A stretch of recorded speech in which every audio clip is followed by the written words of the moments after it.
Hello boys. ఈరోజు ఎక్స్తో అయితే ఈరోజు డే అయితే స్టార్ట్ చేస్తున్నాం. బికాస్ అప్పుడప్పుడు మేము నెలలో 1-2 సార్లు మూడు వచ్చినప్పుడు జిమ్కి అయితే వెళ్తాం. ఇంకా జిమ్కి వెళ్ళేటప్పుడు ఎగ్స్ తినేసి వెళ్తాం. ఇంకా ఎగ్స్ తినేసి జిమ్కి వెళ్ళి ఒక 1.5-2 అవర్స్ వరకు జిమ్లో ఉండి తర్వాత వచ్చాక కాసేపు రెస్ట్ తీసుకున్నా. ఇంకా టైం చూస్తే ఆఫ్టర్నూన్ 11-11:30 అయింది. ఇంకా అది లేచిన తర్వాత మా పక్క రూమ్మేట్స్ దగ్గరికి అయితే వెళ్ళిపోయా, ఏం చేస్తున్నారు అని చెప్పి. ఇంకా ఒకళ్ళు అయితే వర్క్ ఫ్రమ్ హోమ్ చేస్తున్నారు, ఇంకొకళ్ళు జస్ట్ ఇప్పుడే లేచారు. అంటే అన్న ఇది నైట్ షిఫ్ట్. చేసిన తర్వాత బ్రో ఏదో ఎక్సర్సైజ్ చేస్తున్నాడు. మీరు కూడా జిమ్కి వెళ్తున్నారా, నేను కూడా చేస్తానని చెప్పి రూమ్ దగ్గర కూర్చొని ఎక్సర్సైజ్ చేస్తున్నాడు.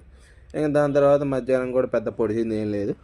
ఇంకా సాయంత్రం అయిపోయింది. తర్వాత కొంచెం చల్లగాలి కోసం అని చెప్పి డాబా మీదకి వెళ్ళా.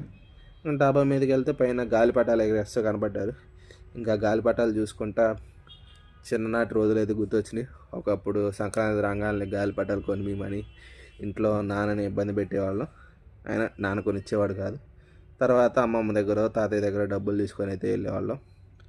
ఇంకా కాసేపు ఆ మెమరీస్ని రీక్రియేట్ చేసుకొని తర్వాత నైట్ టైము ఎట్రియం మాల్కి అయితే వెళ్ళిపోయా, దిగతలంలోకి కాసేపు బయట తిరుగుదామని చెప్పి. ఇంకా అక్కడికి వెళ్ళా చూస్తేనేమో మా వాళ్ళు ఫస్ట్ ఫ్లోర్లో క్యారమ్స్ ఉంటాయి, క్యారమ్స్ ఆడుకుందానికి వెళ్దాం పదండి అని చెప్పి వెళ్ళాం.